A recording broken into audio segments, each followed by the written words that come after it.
우리에게 주시는 하나님 말씀, 신약성경 로마서 16장 1절부터 4절까지 말씀. 제가 가진 신약성경 261면입니다. 신약성경 로마서 16장 1절부터 4절까지 말씀.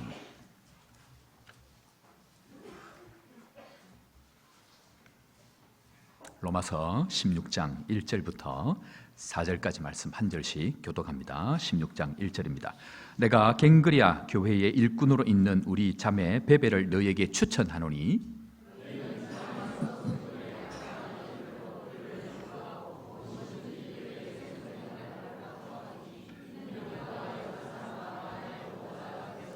너희는 그리스도 예수 안에서 나의 동력자들인 브리스가와 아굴라에게 문안하라. 그들은 내 목숨을 위하여 자기들의 목까지도 내어놓았나니 나뿐 아니라 이방인의 모든 교회도 그들에게 감사하느니라. 아멘. 오래전에 저희 집사람이요, 이태리에서 공부할 때 선생님이었던 파트리치아라고 하는 교수님이 한국을 방문하게 되고 저희 교회에서 제 아내와 함께 연주회를 갖게 되었어요. 그때는 아직 교회당을 짓지 않았을 상가교회였는데 그분이 저녁에 연주를 하기 위해서 교회당 문을 딱 열고 들어오더니 갑자기 입을 딱 막더니 오 마늘 이렇게 이야기를 하는 거예요. 마늘 냄새가 진동을 한다는 거죠. 저희들은 사실 다 한국 사람들이기 때문에 교회 안에 마늘 냄새가 난다는 생각은 전혀 못했어요. 마늘 냄새가 너무 역겹다고 한참 동안 그렇게 머뭇거리는 걸 보았습니다. 그러나 사실 이태리에 가서 집사람이 연주를 할 때에 이태리 사람들 있는 그 이제 홀에 들어가면 이 노린내가요, 이게 보통이 아닙니다. 그 서양 사람들은 노린내가요 굉장하거든요. 근데 자기들은 노리게 나는 건 몰라요. 사람들은 누구나 자기의 냄새를 가지고 있습니다. 근데 자기가 자기 냄새는 잘 모릅니다. 여러분, 나는 무슨 냄새가 나는가 알고 계세요? 그러나 다른 사람을 만나면 그 사람이 냄새를 알죠. 그래서 우리는 개에게 우리가 입던 옷의 냄새를 맡게 하면 우리를 찾아내잖아요. 우리 사람마다 독특한 냄새를 다 가지고 있습니다.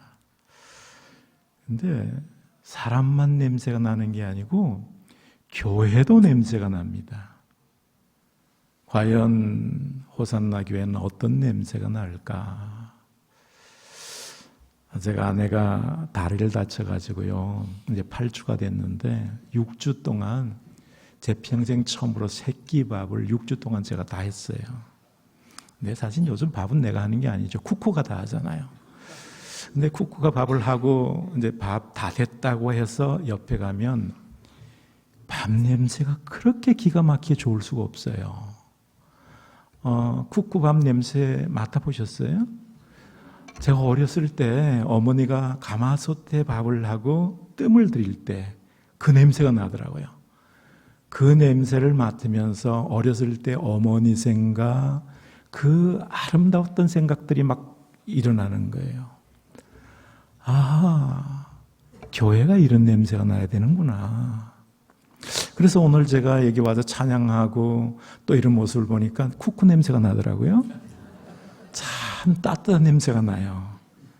교회는 영혼들을 구원하고 또 많은 사람들의 평화를 주고 기쁨을 줄 수 있는 냄새를 풍겨야 되잖아요. 그래서 교회에 오면 이곳이 내 안식처가 되고 보금자리가 되고 이곳은 나의 참 사랑을 받을 수 있는 곳이다. 그런 냄새가 풍겨야 하는 것이 교회여야 되는데 근데 요즘 교회 냄새가 참 고약하더라고요. 여러분 매스컴을 통해서 교회 냄새가 어떤 냄새가 나는지 알고 계시죠? 예전에 세상에서만 맡던 냄새가 오늘 교회 안에 고약한 냄새가 나고 있어요. 증오와 불신과 싸움과 분열과 이런 죄악의 덩어리들이 가득 차서 교회 냄새가 굉장히 추악한 냄새들로 가득 차 있습니다. 많은 세상 사람들이 교회 안에 와서 평안을 누리고 행복을 누리고 평화를 누리려고 하는 냄새를 맡으려고 했는데 교회 안에 와보니까 세상 냄새보다 더 독해요. 그래 교회를 떠나는 자들이 얼마나 많은지 모릅니다. 여러분 교회 냄새는 복음의 냄새여야 되고 생명의 냄새여야 되잖아요. 근데 그런 냄새가 없어진 지 너무 오래되었다는 것입니다. 상처 입은 자들에게 기쁨을 주고 회복을 줄 수 있는 그런 냄새를 교회가 풍겨야 하는데 그런 냄새를 한국 교회가 잃어버렸어요. 몇 년 전에 돌팔이 의사 하나가 면허증도 없는데 암에 좋다는 약을 만들어서 엄청나게 팔아서 돈을 벌었어요. 경찰에 신고가 들어간 거예요. 경찰을 구속했습니다. 근데 구속한 그 다음 날부터 경찰서 앞이 사람들로 꽉 찼어요. 피켓을 들고 석방하라, 석방하라. 그 사람 약을 먹고 우리가 낫고 우리가 차도가 있는데 왜 그 사람 구속하느냐고. 쌩 난리가 났어요. 경찰서도 감당하지 못하고 석방을 내버렸잖아요.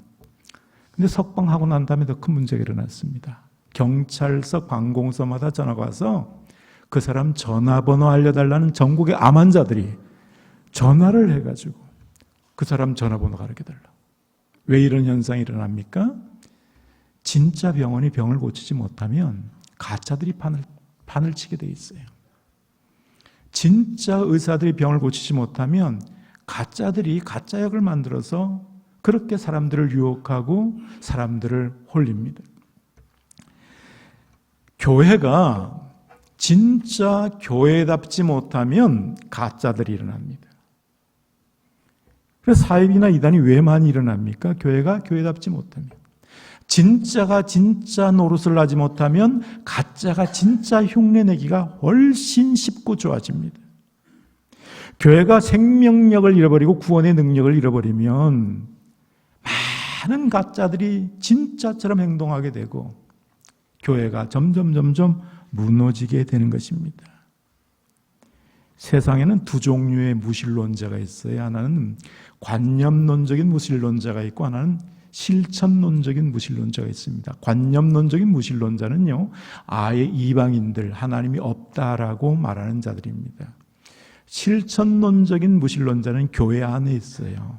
교회에 와서 아멘하고 예수를 믿는다고 고백하고 찬양하는데 세상에 나가서 전혀 하나님을 나타내지 못해요. 전혀 예수를 증거하지 못해요. 이중적인 삶을 살아가는 거예요. 세상이 그 사람을 보면서 하나님이 없구나. 그런 사람을 실천론적인 무신론자라고 해요. 전혀 예수 믿는 사람들이 세상에 나가서 빛과 소금의 역할을 감당하지 못해요. 그래서 세상 사람들이 무신론자가 되고야 마는 것입니다. 1965년에 미국의 하비 콕스라고 하는 유명한 자유주의 신학자가 있는데 이분이 세속도시라는 책을 써서 세계 모든 교회들에게 경각심을 일깨웠어요.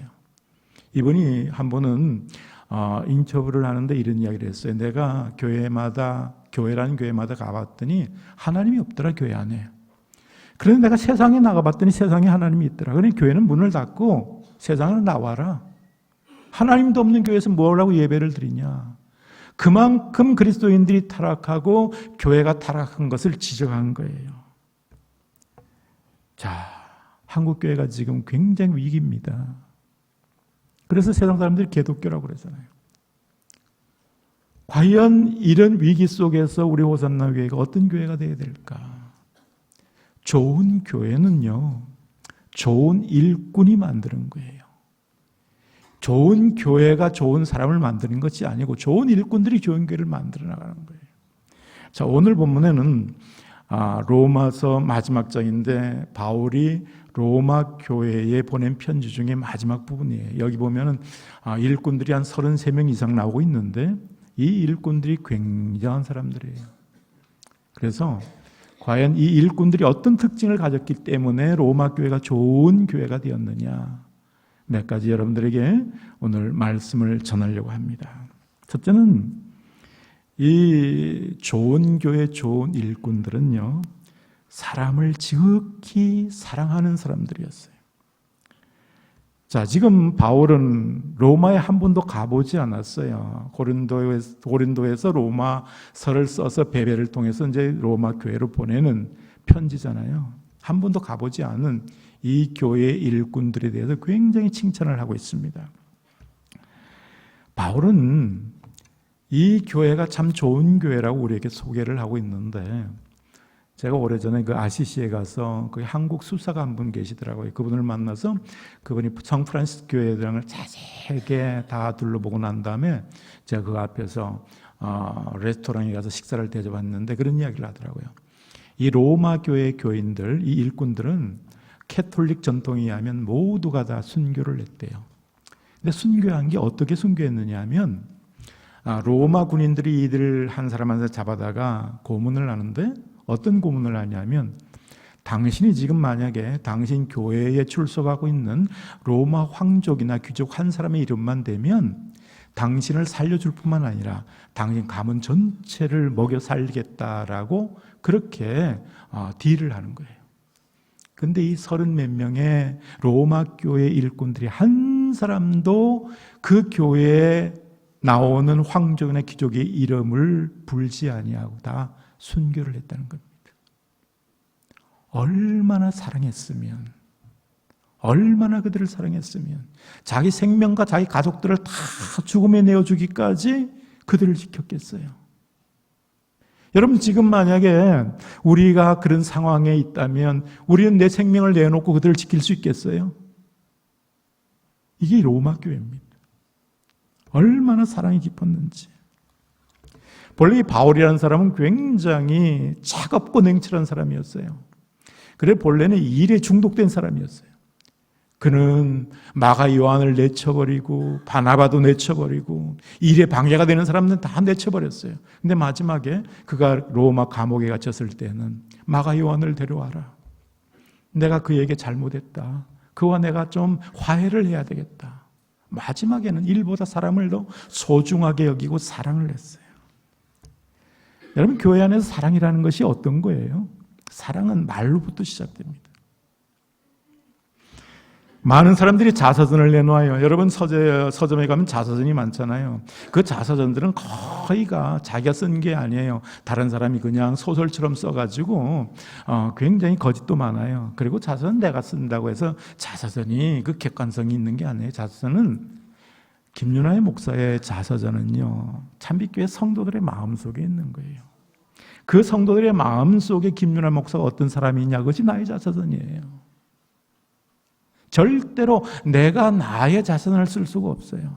여러분들의 자서전은 이 호산나 교회의 다른 성도들의 가슴 속에 있는 거예요. 그 여러분들에 대해서 다른 성도들이 그 마음속에, 우리 장로님이 어떤 분이야? 우리 목사님이 어떤 분이야? 우리 권사님이 어떤 분이야? 그것이 진정한 나의 자서전이란 말이에요. 그 자서전은 어떻게 만들어지느냐? 내가 그 사람들의 마음에 들어가야 되잖아요. 여러분, 우리가 다른 사람의 집을 방문할 때는 함부로 들어갈 수 없죠. 어떻게 전화를 해서 사전에 부탁을 하고 내가 오늘 좀 집에 가야 되겠다. 가게 되면 함부로 행동할 수 있어요? 그 집의 분위기가 어떻는지, 그 집의 또 예의가 어떻는지, 질서가 어떻는지 지켜야지. 내가 전화도 안 하고 뿔쑥 가버리고 그러면 강도고 도둑놈이잖아요. 그런데 우리 마음의 집은 우리가 사는 집보다 더 중요하잖아요. 다른 사람의 마음의 집에 들어가려면 말 한마디를 굉장히 조심스럽게 해야 돼요. 함부로 하면 안 돼요. 배려해야 된다, 이 말이에요. 내가 이 말을 할 때 저 사람의 마음에 상처를 입지는 않을까? 저 사람이 내 말 한마디 때문에 마음을 다치는 않을까? 저 사람이 이것 때문에 고통스러워하지는 않을까? 생각하고 문을 두드리고 그 사람에게 내 말로 전달을 하고 들어가야 되는 거예요.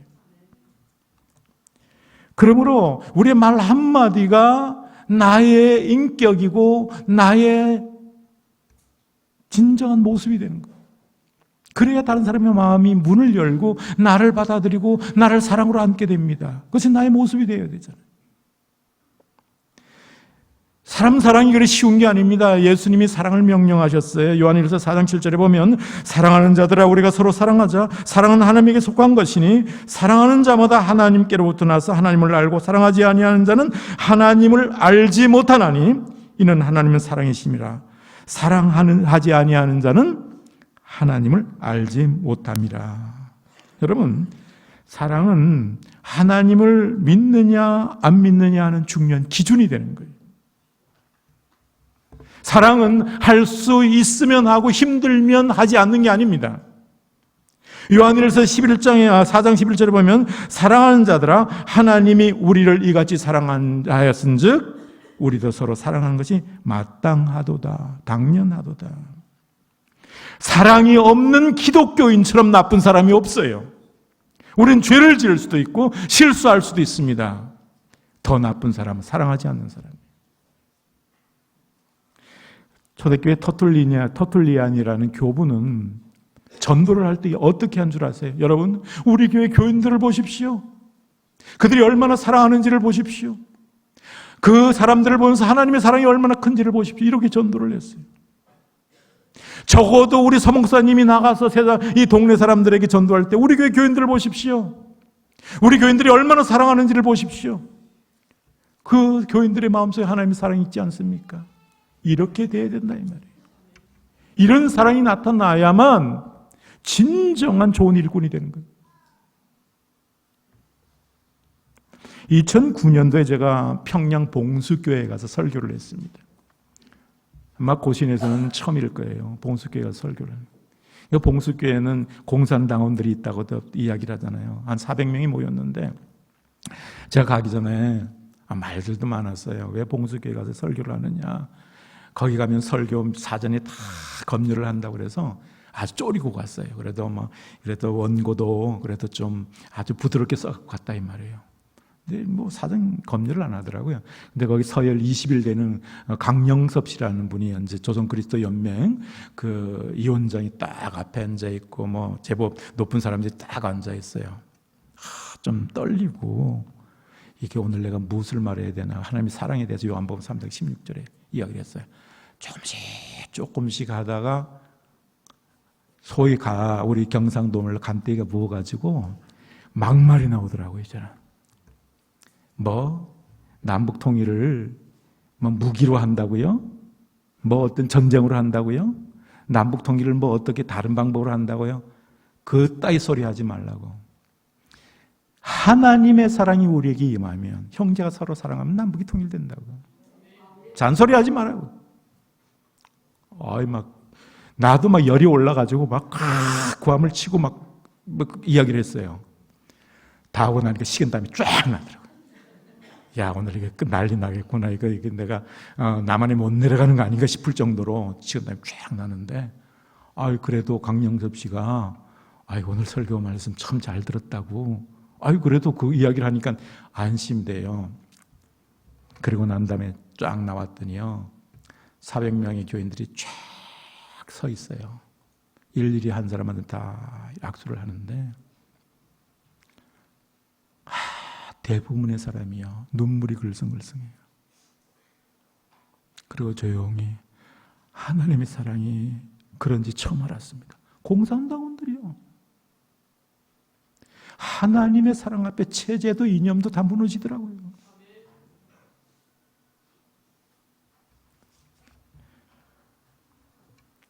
바울의 사랑이 누구에게서 배운 사랑입니까? 우리의 사랑이 누구에게서 배운 사랑입니까? 하나님이지 않습니까? 하나님이 우리가 죄인 되었을 때, 원수 되었을 때, 우리가 가장 연약할 때 일방적으로 하나님께서 자기 아들을 우리를 위해 십자가에 내어주신 사랑 아닙니까?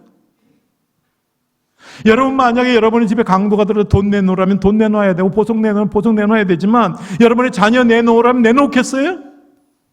내 생명 갖다 가져가지고 우리 자식들 건드리지 말라. 근데 죄인을 위해서, 원수를 위해서 우리 하나님이 우리를 위해서 내어주신 사랑, 그 사랑을 안다면 우리는 사랑해야 마땅하지 않습니까? 누구를 미워할 수 없지 않습니까? 제가 이렇게 25년, 전부하면 46년 제가 사역을 했어요. 내일 이야기를 하겠지만 제가 21살 때 개척을 했거든요. 근데 46년을 사역을 했어요.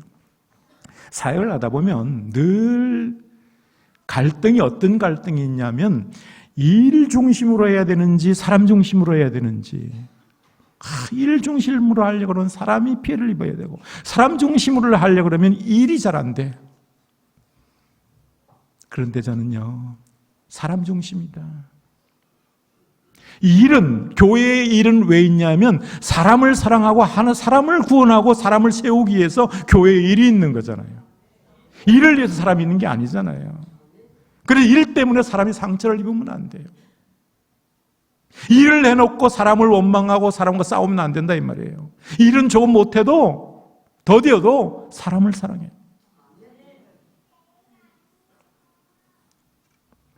제가 평생 동안 제 목회의 모토가 뭐냐면 최선의 다툼보다 차선의 평화다. 비본질적인 문제에 있어서는 항상 내가 최선이라고 주장하다가 싸움이 되면 포기를 하고 차선을 선택하라. 그래서 평화를 이루어라. 우리 교회에서 항상 뭐 더 좋은 것 때문에 더 좋은 방법 가지고 싸우지 말자 이 말이에요. 그건 내려놓고 더디더라도 차선의 방법을 쓰자. 로마 교회의 일꾼들은요, 정말 사람을 지우기 위해서 자기 생명을 내어놓고 다른 사람을 살릴 정도의 사랑을 가지고 있었대요. 두 번째, 로마 교회 일꾼들은 성숙한 자들이었어요. 좋은 일꾼은 성숙한 자들이에요. 2절에 보면 베베를 보호자, 3절에 브리스가와 아굴라는 동업자, 6절에 많이 수고한 마리아, 7절에 나와 함께 같이 있던 안드로니고와 유니아, 12절에 수고하고 사랑하는 벗이 사랑. 신앙은요, 두가 아니고 투비입니다. 신앙은 우리가 생각할 때 교회 와서 무엇을 일을 할 것이냐, 어떤 일을 할 것이냐, 무슨 많은 일을 하는 것이 신앙이 좋다가 아니라 내가 어떤 사람이 될 것이냐, 내가 예수 그리스도를 얼마나 닮아갈 것이냐, 이것이 신앙이다 이 말이에요. 10년, 20년을 예수 믿었는데 조금 더 변화가 없어요. 사기칠 거 다 사기치고, 거짓말할 거 다 거짓말하고, 화낼 거 다 화내고, 혈기 부릴 거 다 혈기 부린다면 예수 믿는 증거가 뭐예요? 예수 믿는 증거는 일을 더 많이 하고 더 수고하는 것이 아니에요. 예수 믿는 증거는 내 속에 그리스도를 더 닮아가고 그리스도의 형상이 더 많이 내 속에서 나타나야 되는 거예요.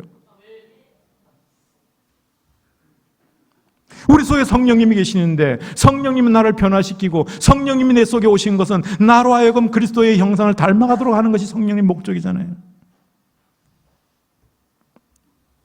가끔은요, 같은 교회에서 사역하던 사람이 한 5년 주기로 10년 주기 따라 등록하는 분이 있어요. 그래 먼저 등록한 사람이 그 교회에 이제 좀 직분이 높았어요. 그럼 뒤에 온 사람이 하는 말이 있어요. 아유, 저분이 참 장로님 되셨군요. 아, 저분은 되고도 남죠. 이렇게 말하면 얼마나 좋겠어요. 저분이 장로님 됐어요? 그렇게 되면 안 되잖아요. 자, 본문에 보면 성숙한 일꾼의 몇 가지 특징을 찾아볼 수 있는데, 보호자, 이 법적인 용어인데 바울의 법적 대리인일 수도 있고 물질적인 대리인일 수도 있어요. 보호자란 말은 강자가 약자를 도와주는 거잖아요. 사실 그 당시에 바울은 약자가 아니에요. 로마 시민권을 가지고 있고 헬라 철학이나 또 그 히브리 신학을 다 했던 사람이잖아요. 그런데 바울의 보호자, 여자가 바울의 보호자다. 바울은 목회자잖아요. 여러분, 목회자가 겉으로 보기에는 강해 보이지만 목회자만큼 연약한 자가 없습니다. 목회자는 세상에 나가서 살질 않기 때문에 연한 순 같아요. 그래서 상처도 제일 많이 받는 것이 목회자거든요. 여러분은 뭐 어떤 일들 있을 때 목회자가 그냥 다음날 또 새벽에 기도하고 새벽 기도하니까 아무 문제 없는 건데 밤새 끙끙 앓고 그래서 막 속이 다 썩어, 목회자는. 참 제가 은퇴하기 전에요, 제 아내가 큰 수술을 받았어요. 근데 수술을 받고 난 다음에 수술비가 꽤 많이 나왔더라고요. 근데 옆에 있는 집사님이 저한테, 목사님 실손보험 들었죠? 그래요. 실손보험이 뭐예요? 전 실손보험이 뭔지 몰랐어요. 전혀 세상을 몰랐어요. 지금 언제 은퇴한 지 1년도 제대로 안 됐는데 너무 모르겠어요, 세상을. 정말 살아가기가 너무 힘들어요. 이게 목회자입니다. 베베라는 여자가, 요즘 말하는 권사님 좀 되겠죠, 바울의 보호자가 되었다. 이 목회자의 약점들, 부족한 점을 다 도와줬다. 책임져 줘. 이 성숙한 그림. 바울이 얼마나 자존심이 강한 사람입니까? 그런데 그 자존심을 다 이렇게 이해해 가면서 도와줬어요. 두 번째는 이 동력자라고 그래요. 동력자. 바울과 동력하기 얼마나 까다로운 사람인지 몰라요. 그런데 이 브리스가와 아굴라는요, 천막 만드는 일을 같이 하면서 바울과 동력자가 되었다고 그래요. 이게 다 제가 설명하려면 시간이 너무 많이 걸려요. 교회는 동력자 정신으로 일을 해야지 경쟁자로 일을 하면 안 돼요. 경쟁자 정신으로 하기 때문에 늘 싸움이 일어나잖아요. 저 사람보다 내가 나아야 된다는 경쟁자 의식을 가지면 안 돼요. 동력자들의 동력자. 이스라엘 백성들이 광야에서는 늘 경쟁자였어요. 그래서 고라와 다단과 아비람이 아론과 똑같은 우리가 레위 족속인데 왜 우리는 제사를 못 드리게 하느냐, 그래가지고 막 시기가 나가지고 뭐 따지다가 그냥 하나님의 불 맞아 다 죽잖아요. 그래서 광야 교회는 늘 경쟁에 싸웠어요. 근데 가나안 애들을 가나안 교회가 되니까 그 다음에 가나안 족속과 동력이 돼가지고 싸우기 시작했잖아요. 교회는 가나안 교회가 돼야 돼. 우리가 싸울 대상은 세상이고 악이고 마귀지, 교회 안에서 우리가 교회 교인들과 싸울 대상이 돼서는 안 된다 이 말이에요. 우리의 힘을 합해도 세상과 싸우고 이길 능력이 약한데 어떻게 교회 안에서 싸우냐 이 말이에요. 동력자죠. 세 번째는 섬기는 자가 성숙한 일꾼입니다. 6절에 보면 많이 수고한 마리아, 7절에 함께 갇혔던 뭐 안드로고니와 유니아 뭐 쭉 나와요. 섬겼다는 거예요. 이 섬긴다는 말은요, 굉장히 중요한 말이에요. 그런데 제가 어떤 그 생텍쥐베리의 어린 왕자에 보면 이 섬긴다는 말을 아주 묘하게 표현하고 있는 거 하나 소개할게요. 어느 날 여우가 어린 왕자에게 다가와서 왕자님, 왕자님, 나를 길들여 주세요. 이렇게 이야기를 합니다. 무엇을 안다는 것은 그것을 길들이는 거예요. 길들이기 전에는 아무것도 알 수가 없어요. 요즘 사람들은요, 모든 만들어진 것을 가게에서 사는데 친구는 가게에서 살 수가 없잖아요.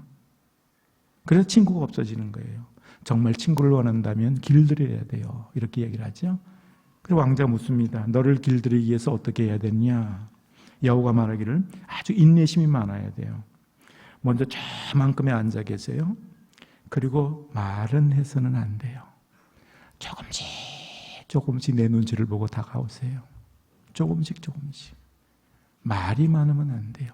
저는 섬긴다는 것이 여기에 포인트가 있다고 생각해요. 말이 많으면 안 돼요. 여러분, 교회는요, 헌금 내고 침묵하고 숨고 일하고 숨고 청소하고 숨고, 이게 교회여야 돼요. 여러분, 헌금 내고 나팔 불고 일하고 나팔 내고 나팔 불고 뭐하고 나팔 불고 교회가 아니에요. 진짜 섬기는 것은요, 숨는 거예요. 이 성숙한 사람이에요. 세 번째는, 좋은 교회 좋은 일꾼은 수용성이 좋은 자들이에요. 수용성. 삼국지를 보면은 많은 영웅들이 등장하잖아요. 저는 삼국지를 한 10번 정도 읽었어요. 그래서 아버지가 늘 삼국지를 읽게 해서 읽었는데, 거기 보면 제일 매력적인 인물 중에 하나가 유비라는 사람입니다. 유비는 싸움도 잘 못해요. 심에는 장비에게 밀리고 덕에는 관우에게 밀리고 지혜와 총명은 제갈공명에게 밀리는데 그들을 다 품잖아요. 유비에게 가장 중요한 재능이 뭐냐 하면 수용성이에요. 사람들을 품는 거. 그래서 유비는 많은 맹장들을 다 품잖아요. 내가 얼마나 큰 사람이냐 하는 것은 내가 얼마나 많은 사람을 품을 수 있느냐. 저 사람은 죽어도 내가 못 품어. 저 사람 죽어도 못 용서 못해. 그러면 나의 한계가 거기잖아요.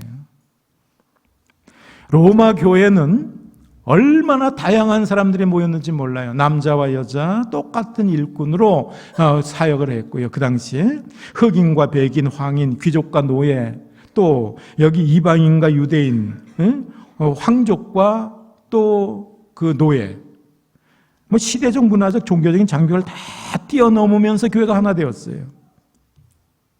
수용성이 없으면 이런 일들이 일어날 수가 없어요.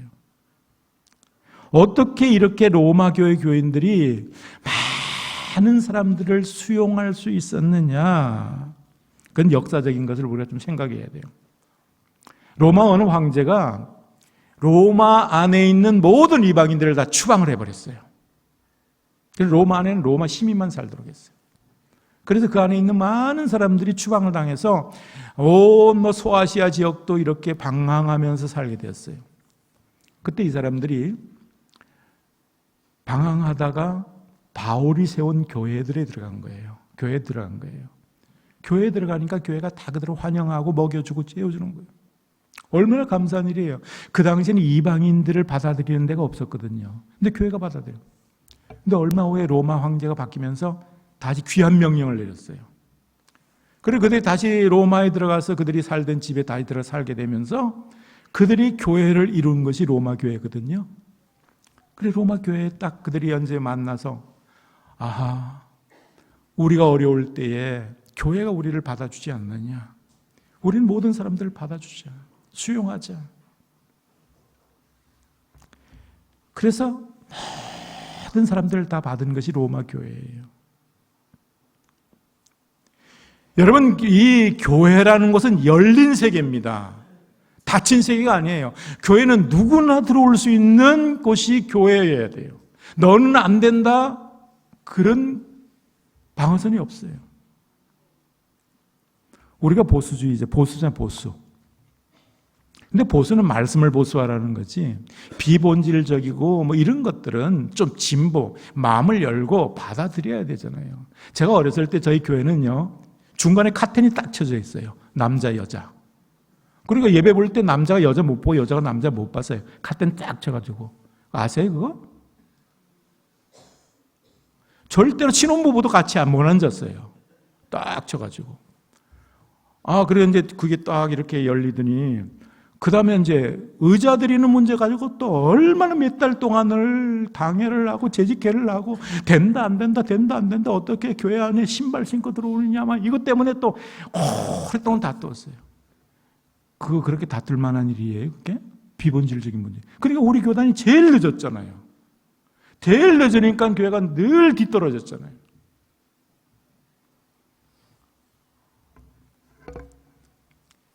좀 마음이 열려야 돼요. 마음이 커져야 돼요. 여러분들은 목사가 하늘에 뚝 떨어지는 거라고 생각하면 안 돼요. 목사가 온전한 자로 뚝 떨어져서 목사가 온전한 자로 이 교회에 온 거 아닙니다. 서 목사님도 훌륭하시지만 완전하지 않아요. 저도 완전하지 않아요. 그러면 목사는 누가 키워야 되냐? 교회가 키워줘야죠. 교회가 키워줘야 돼요. 저는 사역하면서 성지순례를 이스라엘도 한 6번 이상, 터키 그쪽도 6번 이상, 또 저 종교개혁지, 그 다음에 예전에 시리아, 이라크 그쪽으로 다 다녔어요. 왜 다녔냐 하면, 제가 한 번은 처음에 이제 그 터키를 갔었는데, 터키를 갔다 와가지고 내가 거짓말을 많이 했다 싶어요. 사도행전을 강의를 했는데 우리 문화로 다 그걸 해석을 한 거예요. 근데 막상 거기 가보니까 아니더라고, 그게. 이스라엘도 마찬가지예요. 정확한 그곳의 문화와 그곳의 자연과 그곳의 환경을 알아야 내가 바로 설교를 하겠더라고요. 여러분, 목사님을 키워야 돼요. 더 성경적으로 목사님을 설교를 들으려면 성지순례를 1년에 한 번씩 보내드려야 돼요. 그래야 목사님 커지고 의식도 넓어지고 생각도 달라지는 거예요. 목사님 그래도 아프리카에 오래 있어서 아프리카의 큰 대륙을 마음에 품고 와서 한국이라니 이건 아무것도 아니겠지만 그래도 더 크게 만들어야 돼요. 어떤 교수님이 그런 이야기를 하더래요. 100권의 책을 읽는 것보다 한 번 여행 가는 것이 그 사람의 크기가 커진다고 그랬어요. 그래서 저는 그 이야기를 듣고 여행을 많이 다니거든요. 그러면은 그 세상 내가 알지 못하는 많은 세상을 다 포용하게 되고 품게 되잖아요. 한국에서요, 내가 먹고 싶은 음식 안 먹어도, 먹기 싫은 음식 안 먹어도 되지만, 다른 나라에 가면 그 나라의 음식을 먹어야 되잖아요. 다 수용하게. 일꾼은 마음이 커야 돼요. 밴댕이 속처럼 되면 안 돼요. 밴댕이가 여기 남쪽에는 안 잡혀요. 강화도에 잡히는데, 제가 한 번은 밴댕이 회 먹으러 가자고 그래서 장문 갔는데, 진짜 속이 작다. 요만해. 그 밴댕이 속이 뭔지 알았어요. 밴댕이석 요만하니까 사람 하나 수용하지 못해요. 그래 늘 싸우잖아요. 수용성이 줘야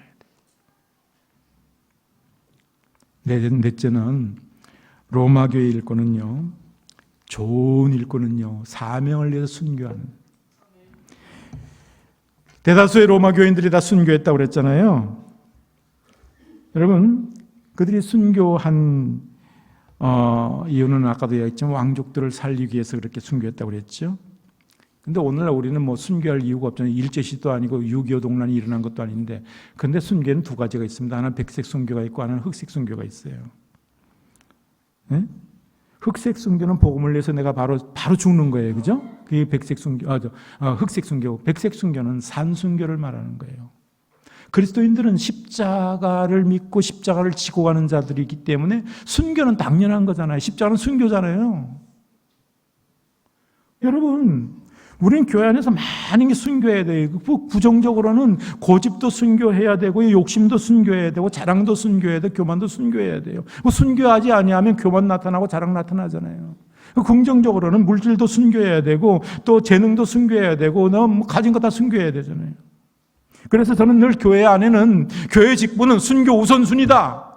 제1순위가 목사고, 제2순위가 장로님이고, 제3순위가 장립사이고, 제4순위가 권사이고, 그다음에 집사고, 평신도는 마지막인데 이게 거꾸로 돼 있어요. 평신도들 다 죽이고 자기 혼자 살겠다는 거예요.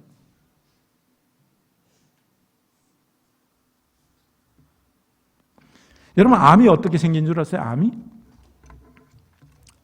우리가 이렇게 다니다가 넘어지잖아요. 넘어지면 이제 상처가 나죠? 상처가 나면 제일 먼저 이게 이제 뇌의 센터로 갑니다. 아, 지금 다쳤어. 피가 나. 그럼 내가 생각을 하고 병원에 가라. 아니면 약국에 가라. 아니면 집에 가서 후시딘을 발라라. 이렇게 내가 이렇게 명령을 하면 그 명을 따라 움직이는데 그 시간이 있잖아요.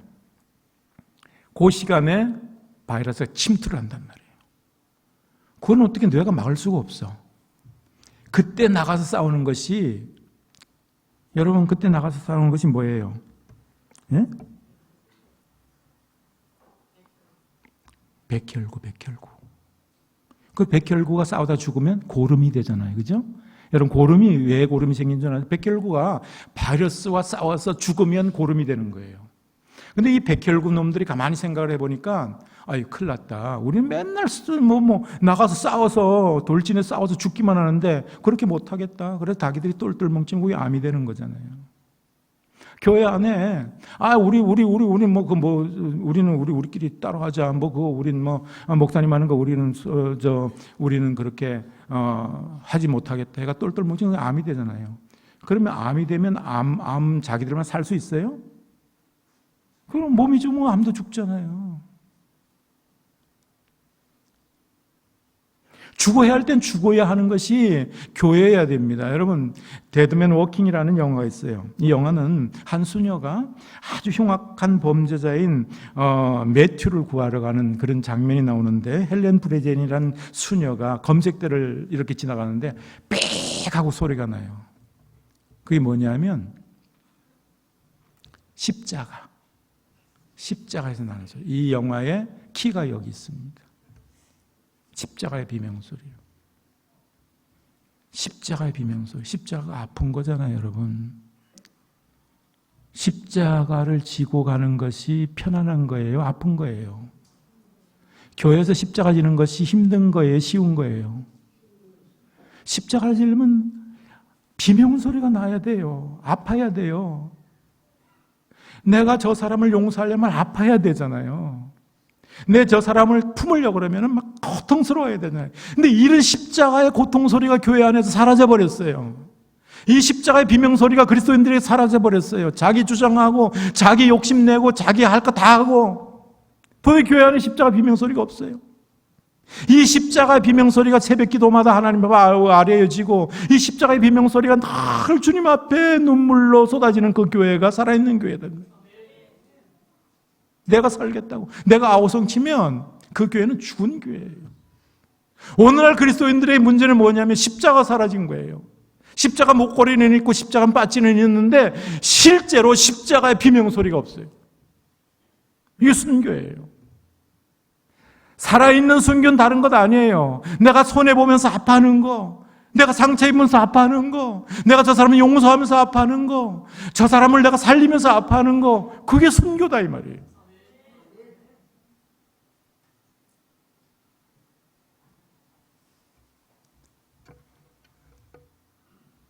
마지막 한 가지만 말씀드리겠습니다. 로마 교회 일꾼은 아름다운 스토리를 만드는 자들이었어요.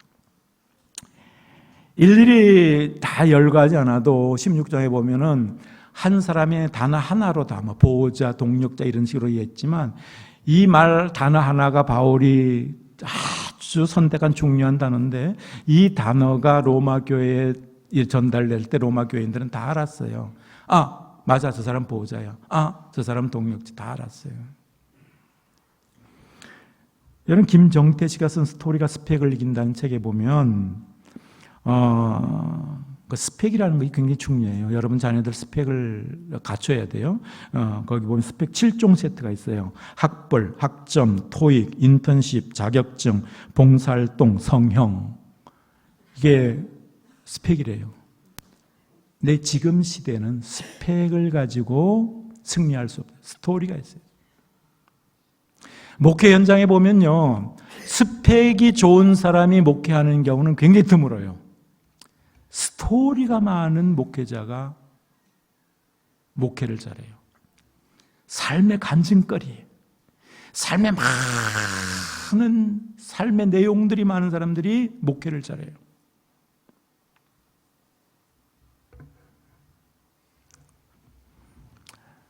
저에게는 저희 어머니가 참 스토리를 많이 남겨주셨어요. 진짜 많이 남겨주셨어요. 저는 이 옆에 있는 가덕도라는 곳에 자랐거든요. 그래서 거기서 부모님들이 이제 고아원을 했는데 저희 집에는 오른쪽에는 천성고개, 왼쪽에는 망청고개가 있었는데 망청고개 그 위에 화전민이 살고 있었어요. 근데 화전민이 겨울이면 먹을 것이 없어서 죽어가는 소문을 듣고 저희 어머님이 그 화전민을 먹여 살렸어요. 그때만 해도 우리도요, 먹을 것이 없어서 하루에 밥 한 끼 먹고 한번 감자 혹은 고구마, 옥수수죽 이렇게 먹던 시절인데 우리 음식을 이렇게 양식을 아껴서 화전민을 먹여 살렸으니까 우리가 어떻게 되겠어요? 화가 나잖아요. 엄마, 우리 배고파 죽겠는데 그럴 수 있냐? 그러면 어머니는 늘 어렸을 때부터 배부르도록 먹지 마라. 80%만 먹어라. 그러면 나머지로 다른 사람을 살릴 수 있다. 그걸 배불리 먹지 않는 것이 어렸을 때 몸에 배어서 지금도 저 80%밖에 안 먹어요. 배불리 먹는 법이 없었어요. 근데 한 번은 어머니가 곡식을 저한테 짊어지고 따라가잖아요. 안 간다고 그랬더니 어머니 화를 내면서 가자. 그걸 가가지고 그 화전민 이 집 앞에다 떨쳐놓고 내가 저 옆에 갔어요. 옆에 갔다 어떤 어른이 저한테 오더라고요. 저분이 너희 어머니냐? 예, 저희 어머니입니다. 저분이 올 때마다 예수님 이야기를 하는데 우리는 저분이 예수님이라고 생각한다. 그 이야기 하나가 제 초등학교 3학년 때 제 머리를 때린 거예요. 아하, 엄마가 예수님이래. 예수님처럼 살 수 있는 것이 우리구나. 그래. 그때부터 제 꿈이 달라졌어요. 나는 내 인생 마지막에 예수님처럼 살았다는 그런 내용을 듣고 싶어. 그래서 부천에서 이제 개척을 할 때 처음에 기도가 그랬어요. 하나님, 제가 부천에 와서 이 교회를 개척하고 내가 성공하든 못하든 세상 잣대로 성공했든 못했든 그것은 중요한 것이 아닙니다. 내가 은퇴할 즈음에 누군가 나에게 우리 목사님은 예수님 닮은 사람이야. 이 말 한마디면 저는 목회에 여한이 없습니다. 근데 은퇴가 다 됐는데 아무도 나에게 예수님 닮았다는 소리를 안 해요. 실패했구나. 막 조급해지는 거예요. 내가 이렇게 큰 교회 만들면 뭐해? 내 은퇴할 쯤에 저도 좀 많이 힘들게 은퇴를 했어요, 사실은. 그러면서 한 1년 동안 하나님 앞에 많이 엎드렸어요. 막 정말 밤마다 엎드려 기도하는데 기도할 때 제일 많이 나타나는 게 뭐냐면 회개거든요. 어느 날 갑자기 나를 보니까 천사 같아 내가. 전혀 내 속에 나쁜 게 없어. 깨끗해. 이제 진짜 목사가 된 것 같아. 이제 진짜 목회하면 잘할 것 같아. 그리고 난 그 며칠 후에 카톡으로, 편지로, 문자로 예수님 닮으신 우리 목사님 줄줄이 오는 거예요. 얼마나 내가 엉엉 울었는지. 나를 이렇게 깨끗하게 목사로 만들어서 은퇴시키는구나 하나님이. 이걸 위해서 나에게 1년 동안 주 앞에 엎드려서 기도하라고 했구나. 그 스토리가 내 인생의 마지막 목회 현장에서 나에게 남아있는 거예요. 여러분, 교회는 감동을 주는 곳이어야 돼요. 여러분의 교회에서 자라는 어린아이들이, 젊은이들이 목사 설교를 받고 그 설교를 오랫동안 나는 어렸을 때 목사님 설교가 하나도 기억 안 나요.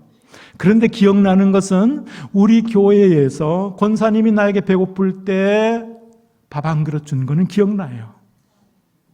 우리 권사님이 추울 때 목도리로 내 목을 뒤에 이렇게 휘둘러 준 건 기억나요. 언제 꼭 안아준 건 기억나요. 그 스토리거든요. 다 기억나. 교회가 여기서 자라는 다음 세대 아이들을 스토리를 있도록 만들어줘야 돼요. 어떻게 하든 이곳에서 감동적인 일들이 일어나도록 만들어줘야 돼요. 이 강단에서 목사님이 설교를 자랑하는 목사님 목이지만은 그 아이들의 감동을 주고 그 아이들의 평생 예수를 잊지 않게 만드는 건 여러분들의 목이에요. 아이들이 자라 서울 가잖아요. 그럼 서울 가면 거의 뺑뺑이 치고 교회를 떠나요. 근데 교회를 떠나다 돌아오는 애들이 어떻게 돌아온 줄 아세요? 옛날에 내가 그 교회에서 나에게 줬던 그 권사님의 따뜻한 사랑 때문에 돌아오지 설교 때문에 돌아온 거 아니에요. 교회가 스토리를 만들어줘요. 목회라는 것은요, 천국 보내는 것, 여러분들 천국 보내는 것이 목회자가 하는 일이잖아요. 그래서 살아있을 때 잘해서 장례식 때 진짜 이분이 천국 갔다는 확신이 들면 목사의 마음이 기쁘고 좋아요. 근데 장례식 할 때는 꼭 스토리가 있어야 되잖아요. 아, 이 장로님은, 이 권사님이 이렇게 살았습니다. 제가 볼 때는 이분은 정말로 그리스도인입니다. 정말 예수 믿은 사람입니다. 스토리가 있어야 되잖아요. 내가 목회할 때 이분은 이렇게 했습니다. 이런 게 있어야 되는데 어떤 분은 할 말이 하나도 없어. 이분은 평생 목사를 괴롭혔습니다. 그 이야기를 어떻게 해요? 여러분들이 목사님이 나의 장례식을 주례할 때 어떤 이야기를 할 수 있을까? 스토리를 만드세요. 지금이라도 스토리 만드세요. 목사님하고 뭔가 스토리를 만드세요. 감동적인 스토리를 만드세요. 그래야 장례식 때 할 말이 있잖아요. 그것은 내 인생의 마지막에 목사가 나에 대해서 할 말이 없으면 그 실패한 인생이잖아요. 그래서 목사가 마지막 날에 우리 권사님이 예수님 같은 사람이었어요. 그러면 최고죠. 이 좋은 일꾼이에요.